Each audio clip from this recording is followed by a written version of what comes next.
Today I will discuss the Islamic law. In Arabic it is called Shari'a.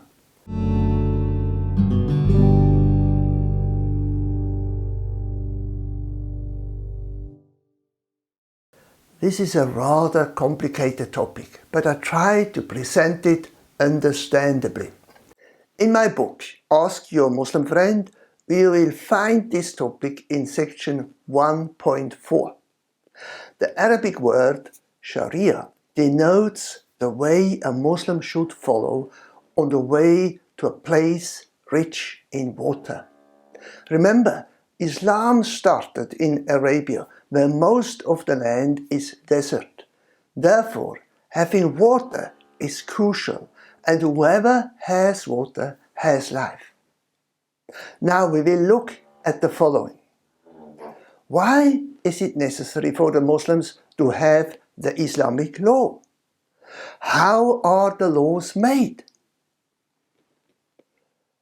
And what are the four elements of the law?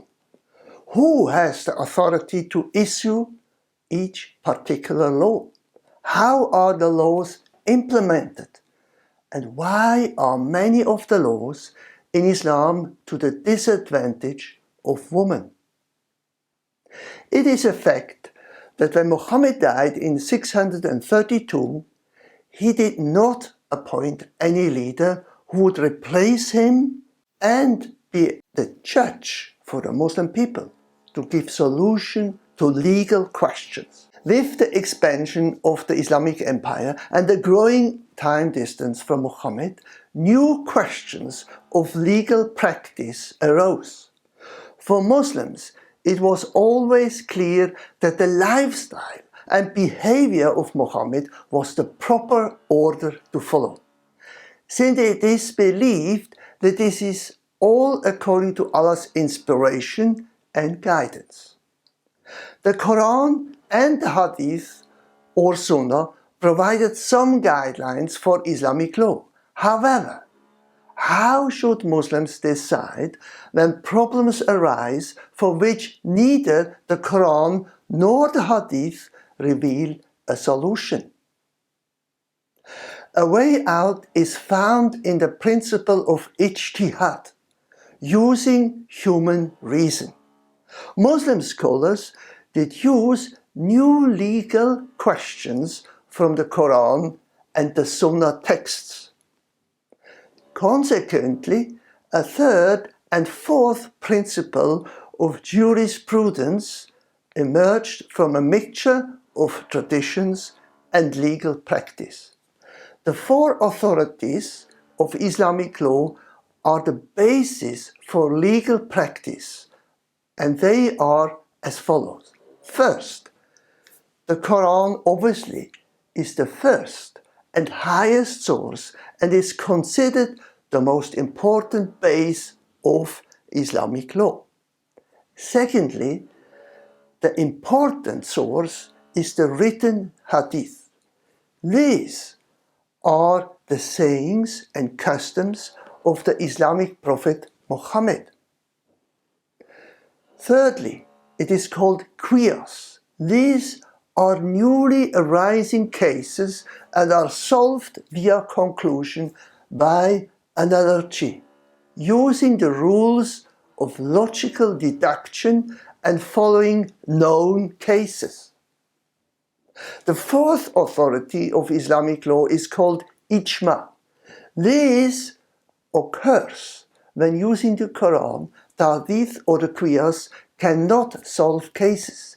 The consensus of the Islamic leadership will then determine what law will be established for new cases according to reason. These four essential components are used in descending order to resolve any legal question. However, the theologians and Muslim community differ in interpretation and application. The Sunni Muslims, for instance, have developed four schools of law. Each Sunni Muslim belongs to one of these schools and adheres to its rules. Here are the names of these 4 schools and where they occur in the world. First, the Hanafites. They occur in Turkey, the Balkans, Central Asia, India, China, and Egypt. Secondly, the Malakites, North and West Africa, and several Arab Gulf states. Thirdly, the Shafi'ites. They occur in Indonesia, Malaysia, Egypt, East Africa, Yemen, and southern parts of India. And the 4th school is called Hanbalites. They occur mainly in Arabia.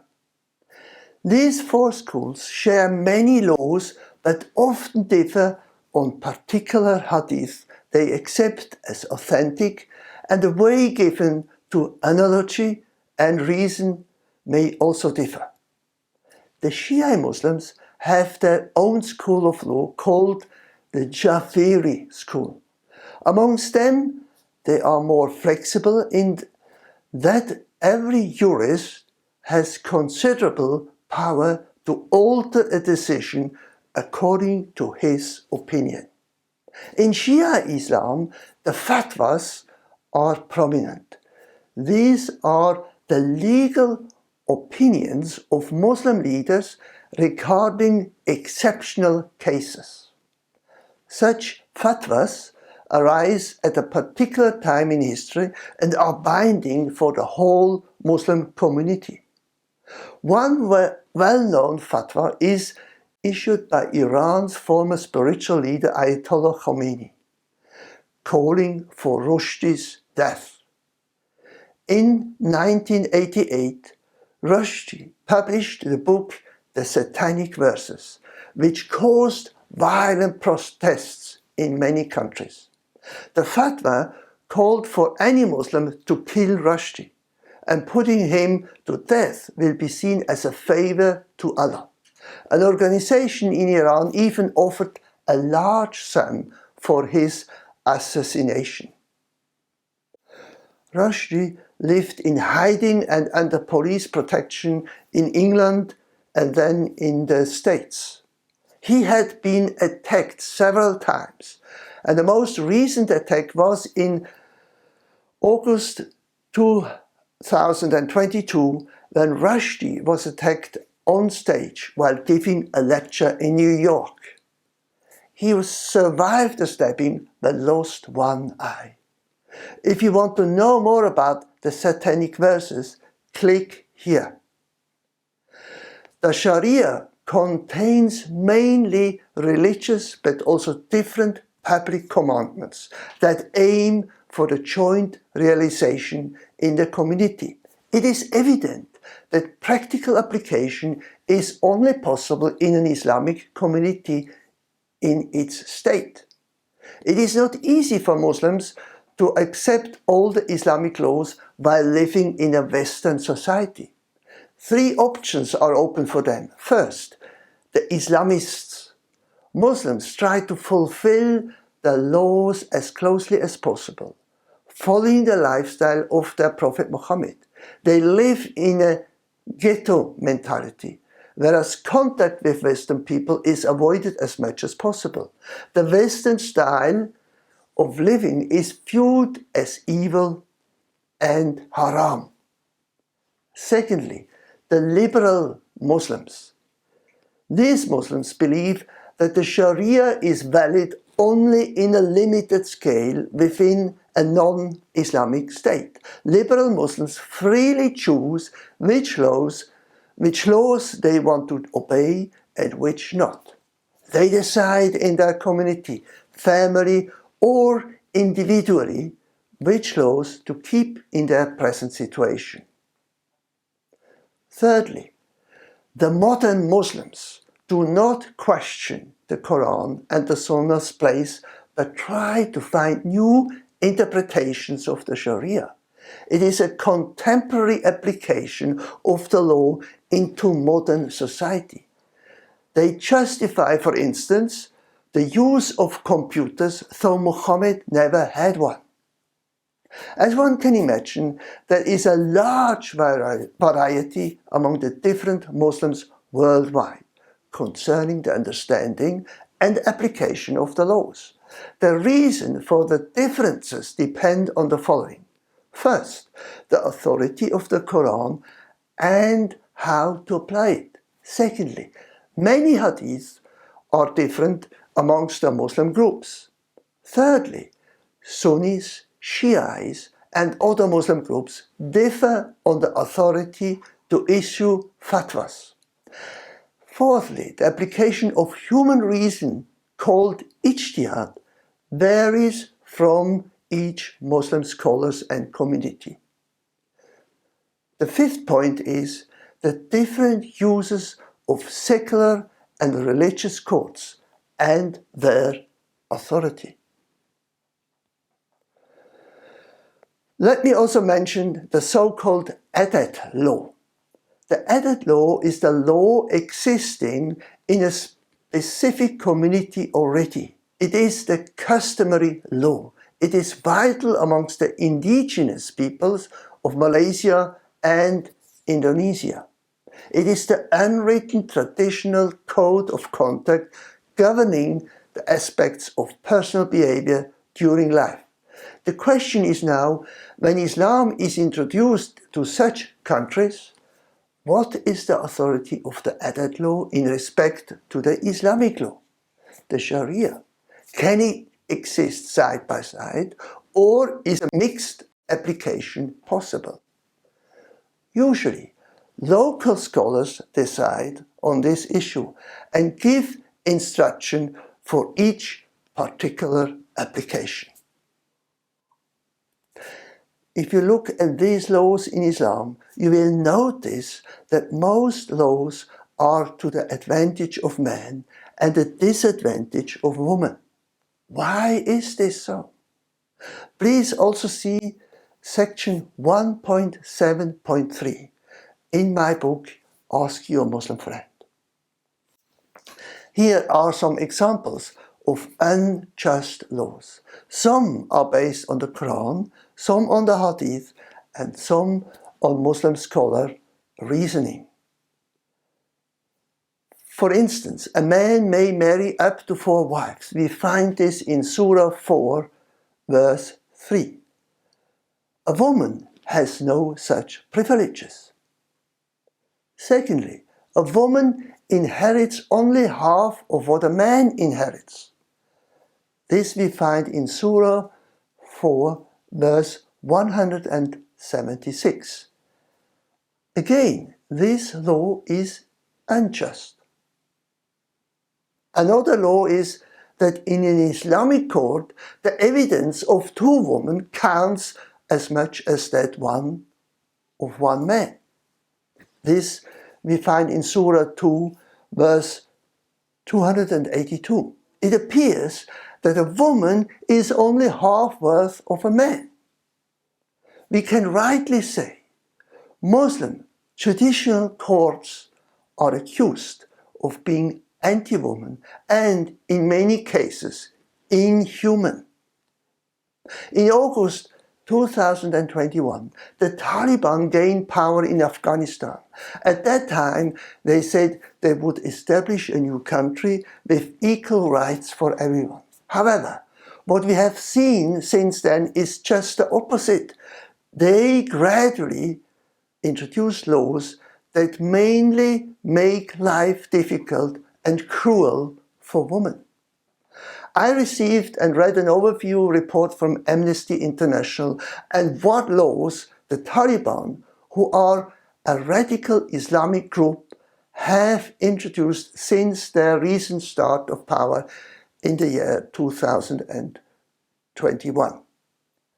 There are about 18 laws that were introduced from August 2021 until July 2023, and all of them are against women and girls, enormously cutting their rights and freedom.